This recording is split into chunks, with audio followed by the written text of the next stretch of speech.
vamos cantar a música Perto de Jesus.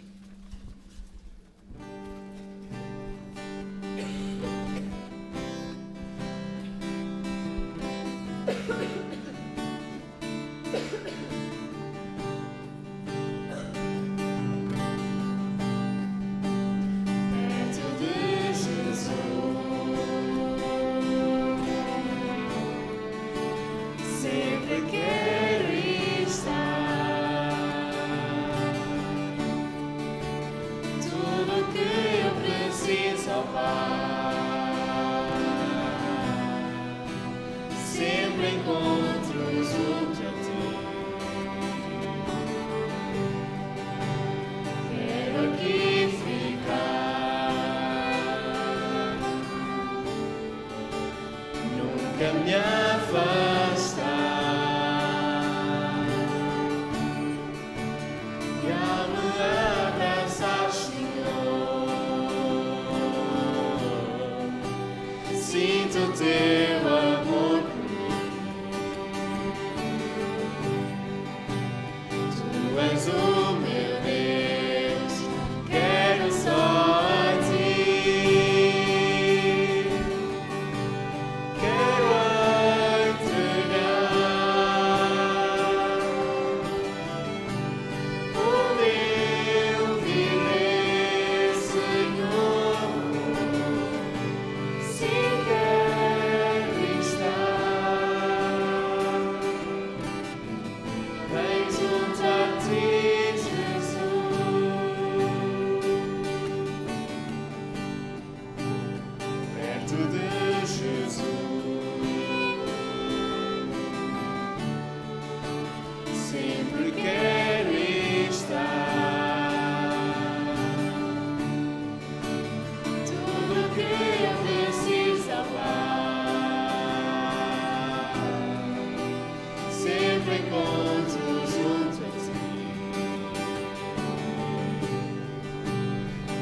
Aqui ficar, nunca me afastar e ao me abraçar, Senhor, sinto o teu amor por mim. Tu és o meu Deus.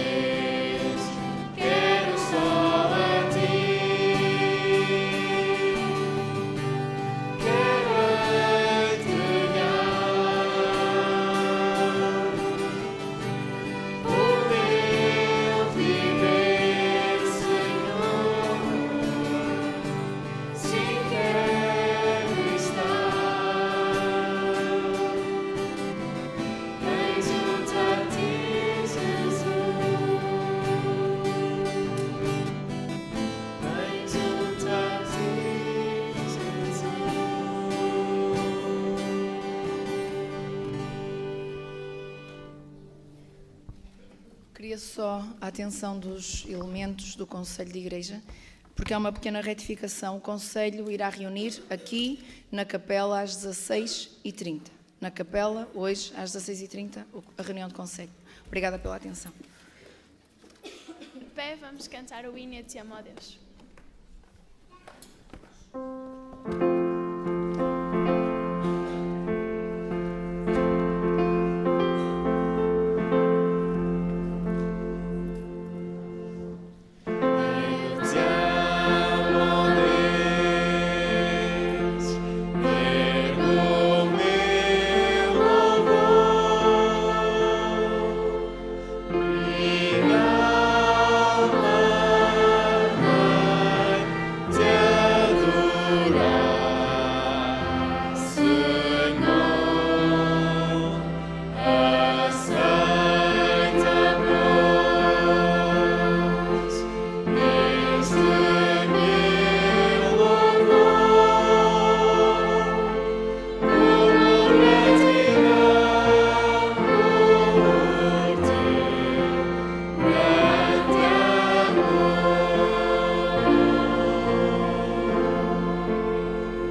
Bom e eterno Pai, graças, Senhor, porque hoje é sábado.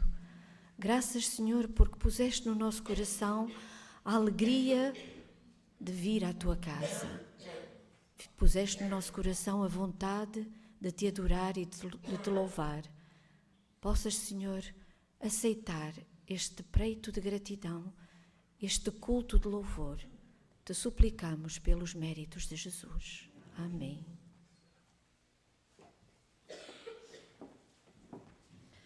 Continuando neste espírito de louvor e adoração, vamos cantar o hino número 12, Vinde, povo do Senhor.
Todos aqueles que o podem fazer de joelhos, vamos orar ao nosso Deus.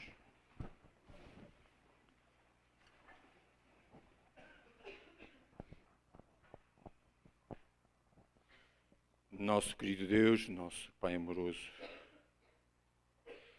que o Teu santo nome nesta manhã e ao longo das horas que já passamos aqui, que Ele pudesse ser louvado e santificado.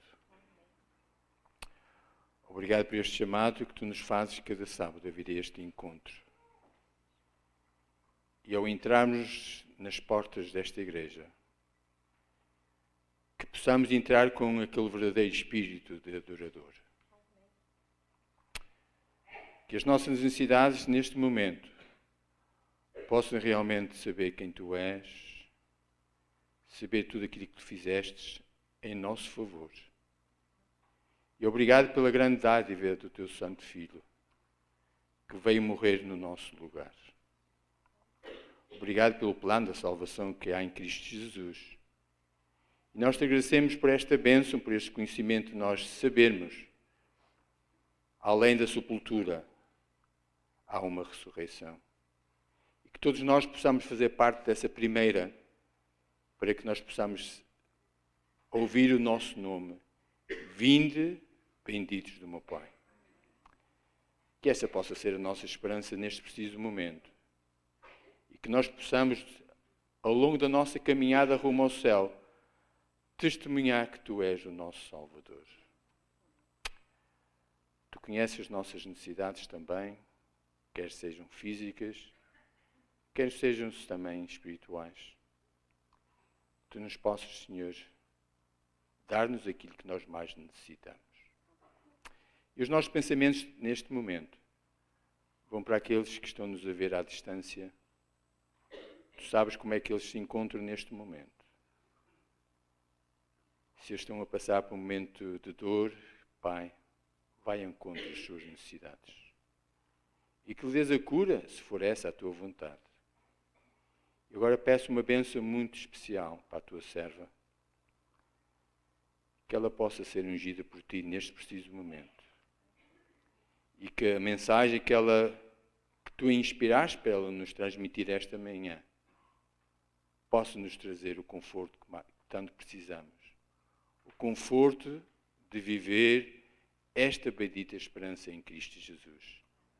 São estas bênçãos que eu te peço e te agradeço em nome de Jesus, o nosso Salvador. Amém.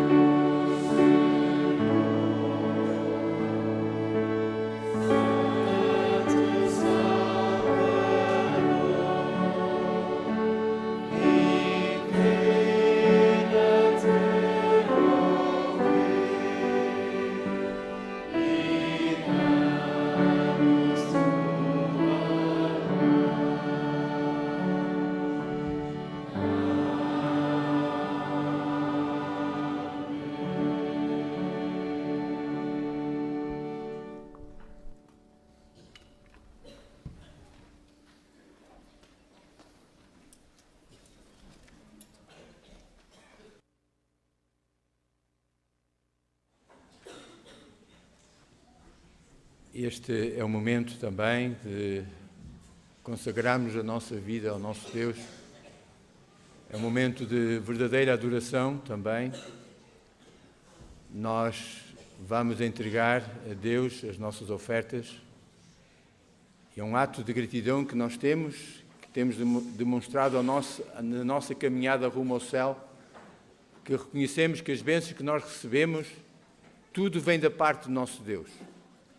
E ao participarmos nas nossas ofertas, estamos a dar um pouco do muito que Deus nos dá.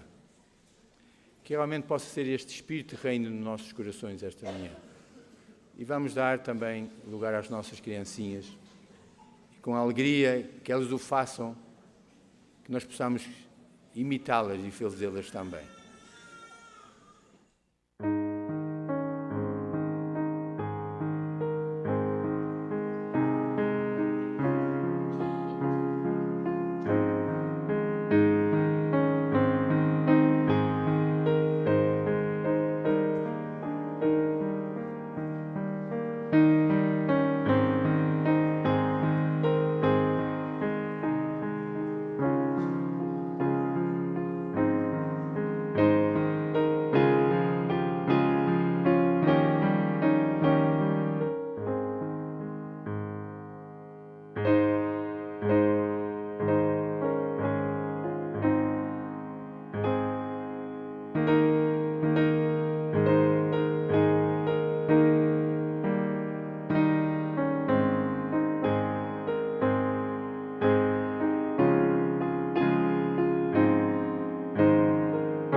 Senhor abençoa estes dízimos e estas ofertas. Abençoa também os doadores. É tudo que eu te peço em nome de Jesus.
Graças a Deus pela inspiração que deu a quem escreveu esta linda melodia e agora também por aqueles que a executaram. Irmãos, vamos começar por abrir a palavra de Deus em 2 evangelhos e vamos guardar os 2 ao mesmo tempo durante um momento enquanto lemos primeiramente Lucas 10, 38 a 39, Lucas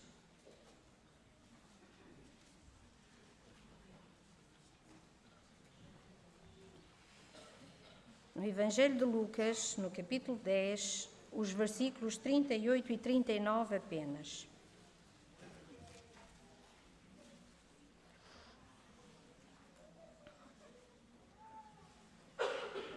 Ainda estão procurando. Penso que já chegamos. Então, é-nos dito que aconteceu que, indo eles de caminho, eles é Jesus com os discípulos, entrou numa aldeia e certa mulher, por nome Marta, o recebeu em sua casa. E tinha esta uma irmã chamada Maria, a qual, assentando-se também aos pés de Jesus, ouvia a sua palavra. Gostaria que fixassem sobretudo esta parte que diz assim, assentando-se também aos pés de Jesus. Esta parte do versículo 39. E agora, vamos a Marcos 10.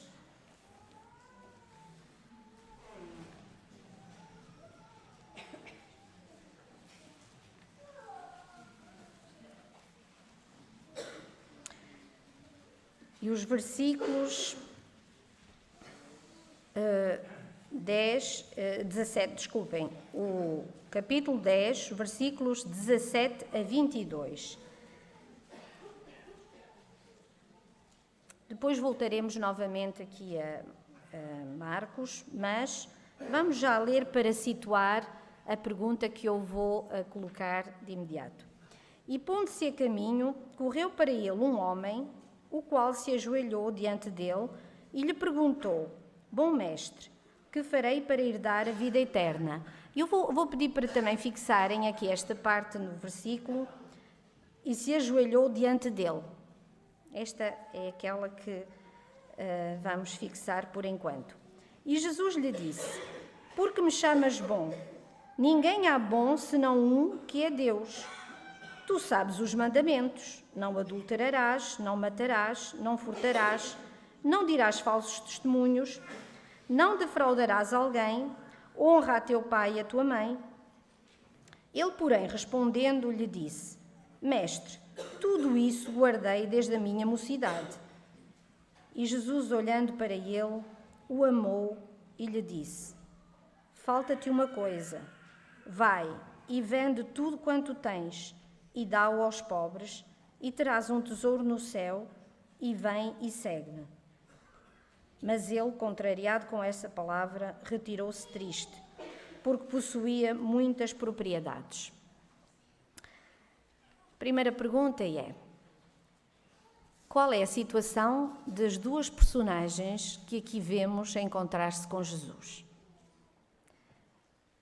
Tanto um como o outro têm uma postura de busca de qualquer coisa e ajoelham-se. No caso de Maria, não é bem ajoelhar-se, mas estar aos pés de Jesus, assentou-se, como dizíamos, como eu vos pedi há bocadinho assentou-se também aos pés de Jesus. E vamos primeiramente refletir um bocadinho sobre esta situação, porque muitos podem pensar, e eu também já ouvi isso, que Maria se calhar não era assim tão trabalhadora quanto Marta. E por isso era mais aprazível sentar-se a ouvir Jesus do que estar a trabalhar. Mas reparem, se diz assentando-se também, pressupõe que ela antes disso estava a fazer qualquer coisa. E eu acredito que Maria estava a trabalhar, sim. Estava como qualquer dona de casa, como qualquer mulher que se prezasse, gostava de, com brio, mostrar que estava a fazer um bom trabalho. Acontece que, no meio dos seus afazeres, passou pelo lugar em que Jesus estava. E estavam ali tanto os discípulos como provavelmente outras pessoas da casa. Nós sabemos que Marta e Maria também tinham um irmão e provavelmente esse irmão também estaria sentado. Nós hoje em dia já não dizemos muito assentado. Estaria sentado a ouvir. E o que Jesus estava a dizer era certamente muito interessante, porque Maria sentiu-se atraída por aquelas palavras de vida, por aquela água da vida que estava a fluir ali. E, naturalmente, sentou-se e ficou a ouvir. Pois é. Agora, gostaria de vos dizer que Maria representa aqueles, é assim um bocado um símbolo daqueles que Jesus disse certa vez, buscai primeiro o reino de Deus, porque nós sabemos o que vai vir depois, não é? Eu não queria entrar muito na explanação dessa parte, em que Jesus diz a Marta, Marta, estás muito preocupada com muitas coisas e não te percebes de que há coisas mais importantes. Jesus tinha dito, buscai primeiro o reino de Deus, e Maria era a que estava a fazer isso, primeiro o reino de Deus. Ela sentiu-se tão atraída por aquelas palavras que ela primeiro quis ouvir o que estava a ser dito. E agora vou pedir que me mudem para outra imagem, e agora temos aqui um contraste. Alguém que também se sentiu atraído para o que Jesus estava a dizer. O Espírito de Profecia, e a Bíblia também coloca a passagem do jovem rico logo a seguir à parte em que Jesus abençoa as crianças. Mas não é dito nada nessa transição, na palavra de Deus não nos é dito nada, mas o Espírito de Profecia diz que ele se sentiu tocado com a bênção que Jesus deu às criancinhas. O que é que vocês acham? Que ele deve ter pensado, Jesus não rejeita ninguém, pode ser que ele me ouça, pode ser que ele atenda ao meu chamado. Porque a verdade é esta, que ele correu para Jesus para lhe fazer uma pergunta que, não sei se repararam, mas na Bíblia acontece com muita frequência. Aquele que se sente atraído para Deus tem vontade de saber o quê? Mestre, que farei para herdar a vida eterna? É uma tendência humana. Deus criou-nos não como máquinas, não como robôs, e então nós temos aquela tendência para acharmos que podemos fazer qualquer coisa, não é um dom, é algo que nós temos que alcançar. E ele sentia que havia qualquer coisa que, isto já tem sido dito muitas vezes, não estou a dizer nada de novo, ele sentia que podia fazer qualquer coisa porque não se sentia completo, apesar da resposta dele. Repararam? Ele diz, Senhor, mas eu já fiz isso tudo. Mas antes disso, reparem que Jesus lhe diz, vamos outra vez voltar a Marcos 10, no versículo 18, Jesus diz, porque me chamas bom? Ninguém há bom, senão um só, que é Deus. Eu posso dizer, não é o tema desta mensagem, mas Jesus está-lhe a dar uma indireta. Eu penso que ele não percebeu e Jesus prosseguiu. Não sabemos, porque Marcos não nos fala aqui de nenhum... Não é como um filme, não é? Que nós podemos ver pela expressão do rosto se a pessoa entendeu, se não entendeu. O que é certo é que Jesus diz, tu conheces os mandamentos. Faz isto e aquilo. Jesus não diz faz, desculpem, eu é que disse agora. Guarda, tanto honra o teu pai e a tua mãe, não adulterarás, conhece os mandamentos. E o jovem diz, mestre, tudo isso tenho guardado desde a minha mocidade. E eu agora vou-vos perguntar uma coisa. E gostaria que respondessem. Não é uma pergunta retórica. Gostaria mesmo que respondessem. A resposta do jovem estava certa ou errada?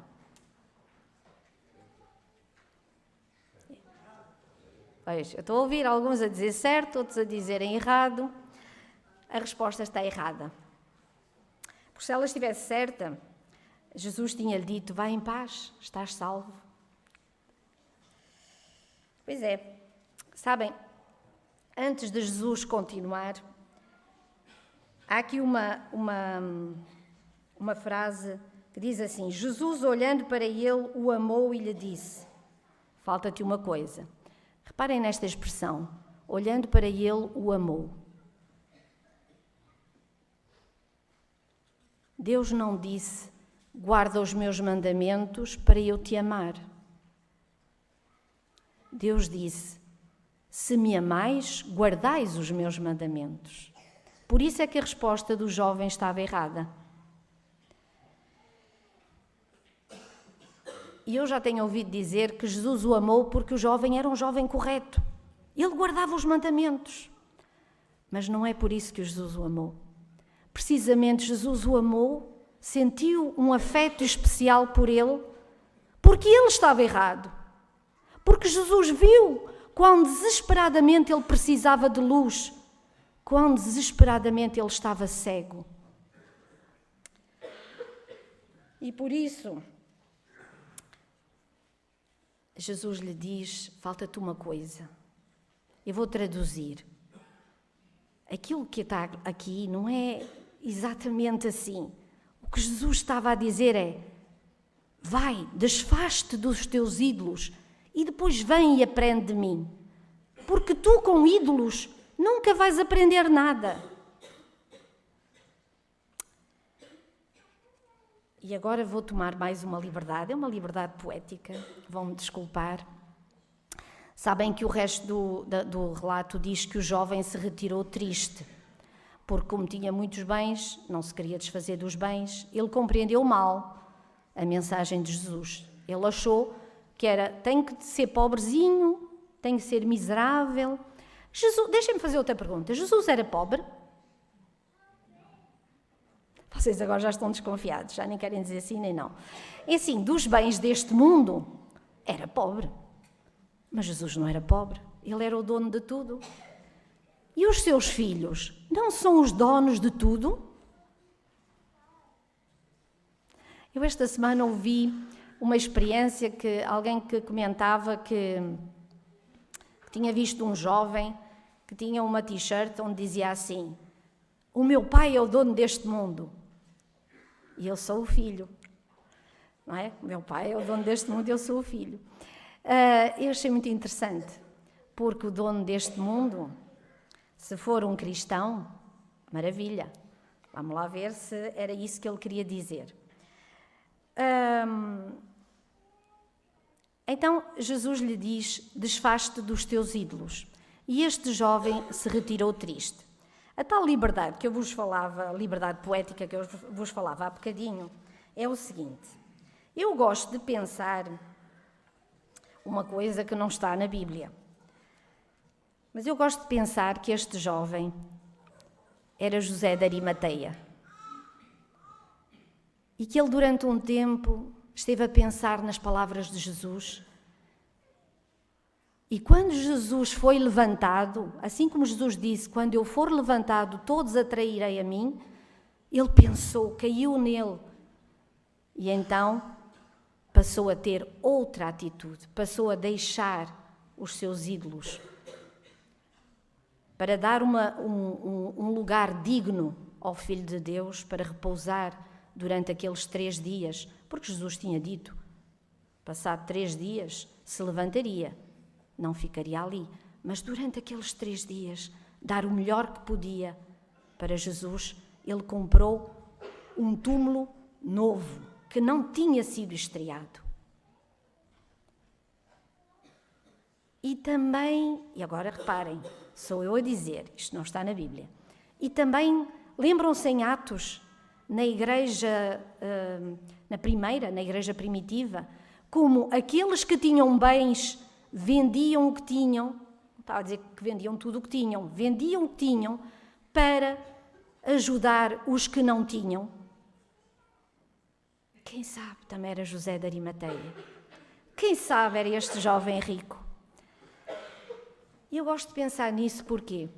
Porque ninguém vai aos pés de Jesus, ninguém vai aos pés de Jesus que não receba uma bênção, que não seja tocado. A questão é, quero eu estar aos pés de Jesus? E eu gostaria de agora pedir também para passarem. Isto pus assim porque senão é muita leitura e é mais fácil para vocês também estarem a seguir aquilo que eu encontrei no Espírito de Profecia. Jesus repetiu o mesmo ensino. Começou a dizer aos discípulos: acautelai-vos primeiramente do fermento dos fariseus, que é a hipocrisia. Isto, vocês dirão, mas isto vem a propósito de quê? A propósito da dificuldade que este jovem teve em aceitar primeiramente, em logo ficar ali com Jesus e seguir o conselho que Jesus tinha dado. O fermento posto na farinha opera imperceptivelmente, mudando toda a massa, segundo a sua natureza. Assim, se der lugar à hipocrisia no coração, ela penetra o caráter e a vida. Os escribas e fariseus estavam a insinuar princípios enganadores. Tenho ali algumas supressões para o texto não se tornar muito longo, mas a questão era esta. O povo, que devia ter sido ensinado pelos escribas e fariseus, que eram os que tinham mais conhecimento, estava a habituar-se a pensar de uma maneira dúbia.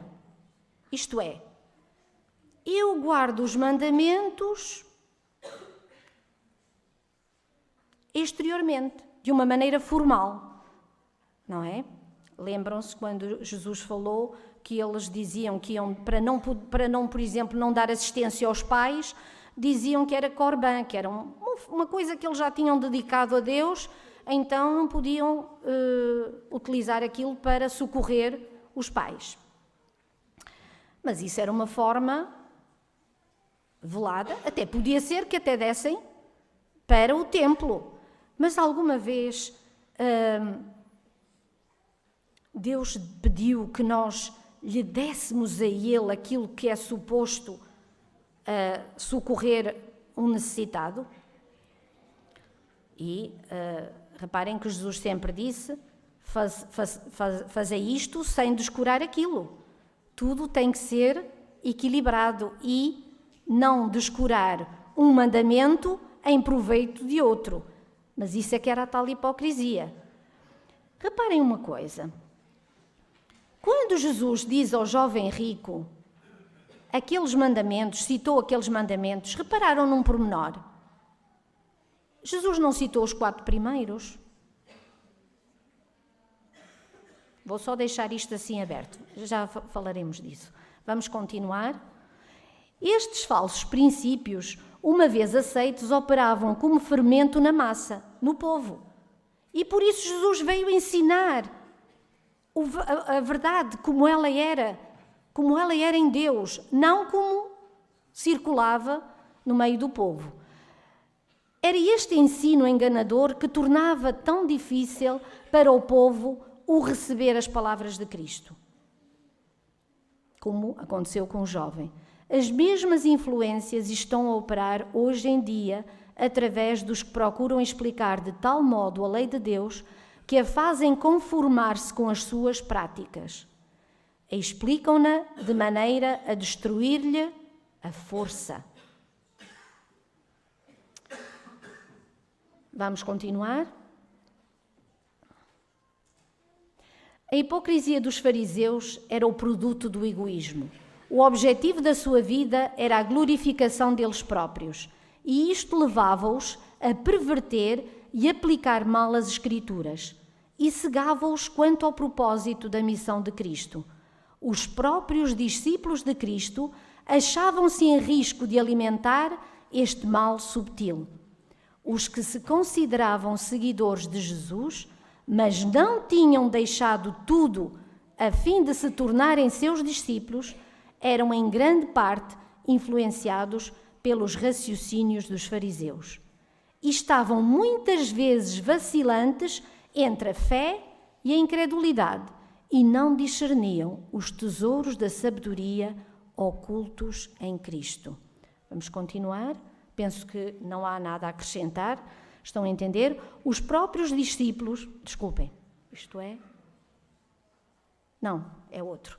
Os próprios discípulos, embora exteriormente tivessem renunciado a tudo por amor de Jesus, não tinham no coração deixado de procurar coisas grandes para si mesmos. E, infelizmente, nós temos alguns relatos que nos mostram isso mesmo. Como havia brigas entre eles pelo lugar de primazia. Ou até, por exemplo, na altura do lava-pés, todos à espera a ver quem é que ia servir de servo, ou quem é que ia fazer de servo. Foi este espírito que originou a luta sobre qual deles devia ser o maior. Era isto que se interpunha entre eles e Cristo, fazendo-os tão apáticos para com a sua missão de sacrifício, tão tardios em compreender o mistério da redenção. E temos que ter o cuidado que isto não se aplica a nós, porque ao fim e ao cabo, quem são os seus discípulos hoje em dia? Somos nós. Vamos continuar. Ainda hoje, tal como outrora, este pecado subtil e enganador encontra-se espalhado entre os seguidores do Nosso Senhor. Quantas vezes o nosso serviço para Cristo, a nossa comunhão uns com os outros, são manchados pelo desejo oculto de exaltar o eu.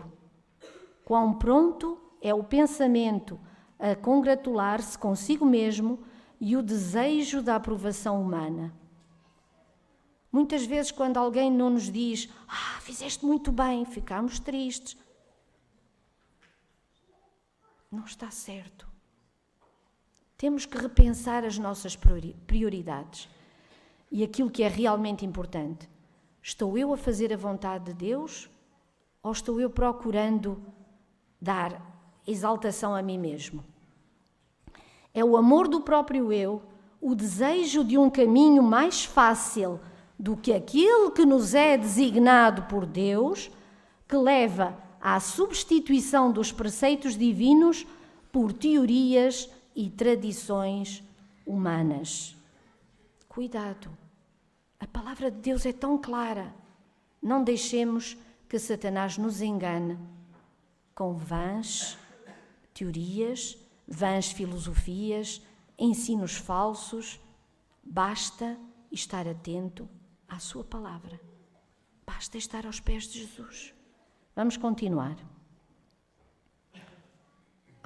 Exatamente. Vamos continuar porque aquilo que eu queria realçar hoje era o papel de Jesus como mestre. Como o mestre que ele foi. E no livro, estas passagens que estivemos a ler até agora eram do Desejado de Todas as Nações. Agora, não está projetado, mas no livro Educação encontrei mais alguns pensamentos muito interessantes. Reparem no que é dito sobre a época de Jesus. O Espírito Profecia diz assim: a época em que Jesus viveu era caracterizada por uma degenerescência física. E reparem, hoje em dia, ainda aqui há dias me perguntaram que medicamentos é que toma, e eu disse, nenhum. E disseram-me assim, isso é impossível, toda a gente hoje em dia toma qualquer coisa, ou para isto, ou para aquilo. E eu disse, não me queixo de nada. E depois o médico disse-me assim, depois entretanto chegaram as análises, e disse-me assim, tenho má notícias para si. Eu fiquei assim, a sério? E disse ele, vai ter que trabalhar muito tempo, porque não tem nada de mal. Na sua idade não é normal. Você vai durar muitos anos. E eu disse, bom, assim queira Deus. E estamos cá para trabalhar. O que é preciso é ter vontade, não é? E que haja trabalho.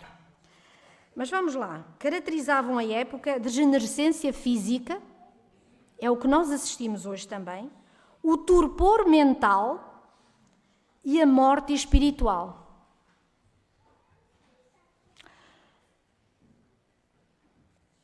Irmãos, eu já estou no ensino há quase 30 anos.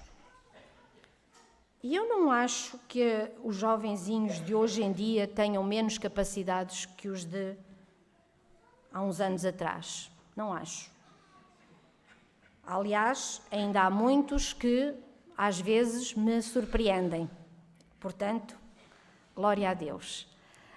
Mas há uma degenerescência, entre aspas, porque não é uma degenerescência. Eu acredito que tem a ver com tudo aquilo que nos envolve. Há demasiados apelos. Os jovens estão com... e quando eu digo jovens, não estou a referir-me apenas à vossa faixa etária. Nós estamos com a mente demasiado entorpecida para nos apercebermos daquilo que é realmente importante. E esse entorpecimento não vem somente daquilo com que nos alimentamos, e que a culpa disso tudo é a indústria também, não é? Que coloca N coisas naquilo que nos dão, para que nos oferecem para a nossa alimentação. Mas não é só por aí. É tudo aquilo que Satanás proporciona para nos tornar obtusos, fechados. Não entendemos aquilo que é tão claro na palavra de Deus.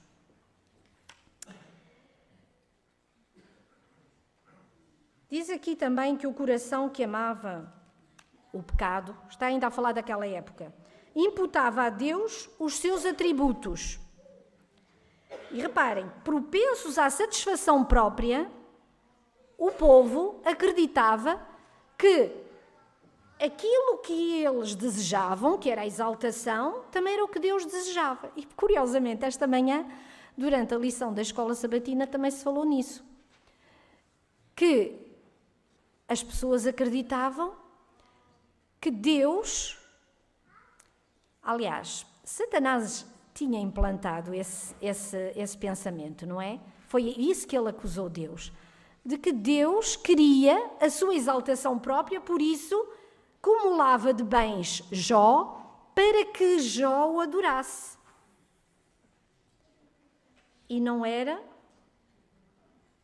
porque Deus se preocupasse com o bem-estar dos seus filhos. Não, era porque queria ser adorado. Reparem na inversão de valores, na forma como, subtilmente, Satanás põe pensamentos errados na nossa mente. Na nossa mente, estou a falar da humanidade. Reparem, havia apenas uma esperança para a raça humana, e era de que Cristo viesse mostrar o verdadeiro caráter de Deus. E Cristo ensinou, e ensinou, e ensinou. Ele mostrou que a sua lei é uma lei de amor. É uma expressão da bondade divina. Quem quer que aceite os seus princípios, achar-se-á preservado do mal. A fidelidade para com Deus compreende a fidelidade para com os homens. Desculpem, e neste momento é que eu vou vos dizer porque é que Jesus falou nos 6 mandamentos que são relativos ao próximo. Porquê que falou nesse e não falou nos mandamentos relativos ao Senhor? Porque havia uma coisa muito importante a entender. É que enquanto não aprendermos a amar o próximo, não sabemos amar a Deus. Enquanto não houver respeito para com o próximo, não haverá respeito para com Deus. Enganamo-nos a nós mesmos quando pensamos que amamos a Deus, mas não podemos amar o outro. São João disse que aquele que diz isso, que ama a Deus e não ama o seu irmão, Reparem, não sou eu que o digo, é São João, inspirado por Deus. Aquele que diz que ama a Deus e não ama a seu irmão é mentiroso. Reparem, Cristo veio para ensinar como estes princípios devem ser desenvolvidos e aplicados na nossa vida. O Espírito de Profecia diz, para o povo daquela época, e eu ponho assim um ponto de interrogação bem grande, para o povo daquela época, o valor de todas as coisas era determinado pela aparência exterior. Os educadores de então, outro ponto de interrogação, e aqui é para olhar para mim, porque considero-me uma educadora, e todos aqueles que se considerarem educadores, e vou já dizer, entre aspas, os pais, procuravam impor-se ao respeito pelo aparato e ostentação. Não pensemos que dar tudo o que o mundo tem para oferecer aos nossos filhos é que faz de nós bons educadores. A vida de Jesus apresentava assinalado contraste com tudo isto. A sua educação foi adquirida diretamente das fontes indicadas pelo céu. Trabalho útil, estudo das Escrituras, estudo da natureza e experiência de vida. Por isso ele era aquilo que ele ensinava. Ele era aquilo que ele ensinava, porque aprendeu desta forma, com estes 4 mestres. Em cada ser humano, reparem, em cada ser humano ele divisava infinitas possibilidades. Eu penso que ali aquela imagem está a representar Jesus com os discípulos que iam a caminho de Emaús. Ele via os homens como poderiam ser. Ele viu a tristeza daqueles homens. Ele atendeu. Ele via-os transfigurados por sua graça. Ele olhou para o jovem rico e viu o quê?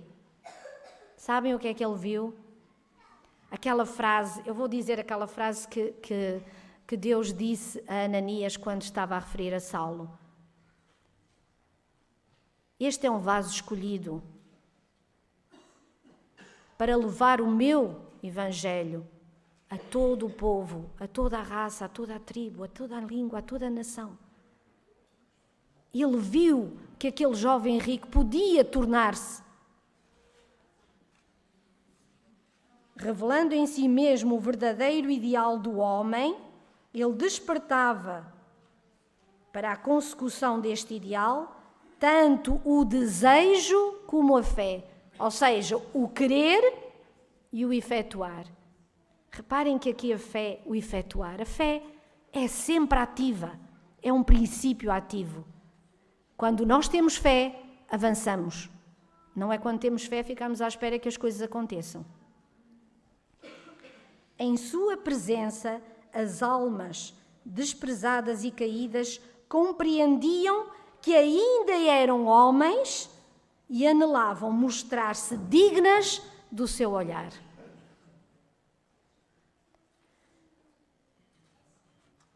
Podes passar, por favor. Por isso, esta mensagem é assim pequenina.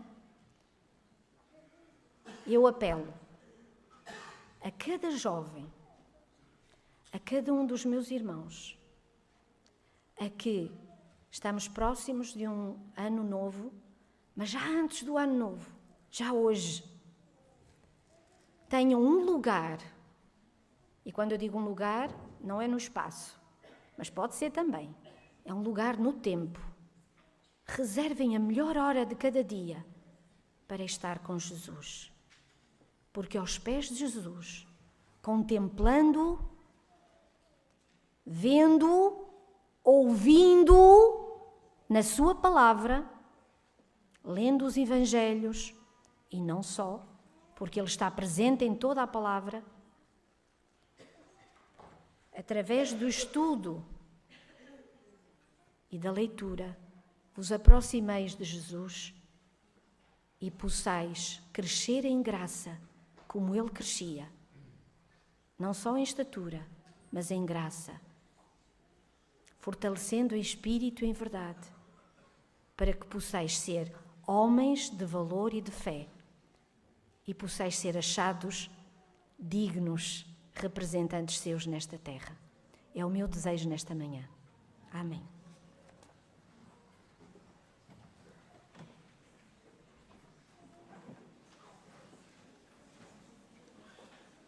Para terminar o culto desta manhã, vamos entoar o hino Por Jesus Despreza o Mundo, 125.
Bom Pai,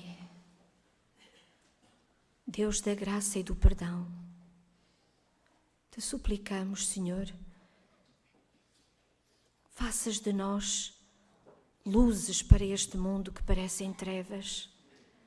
Faças de nós, Senhor, teus filhos verdadeiramente dignos, retos em todo o nosso trato, em todo o nosso proceder, e especialmente nos nossos pensamentos.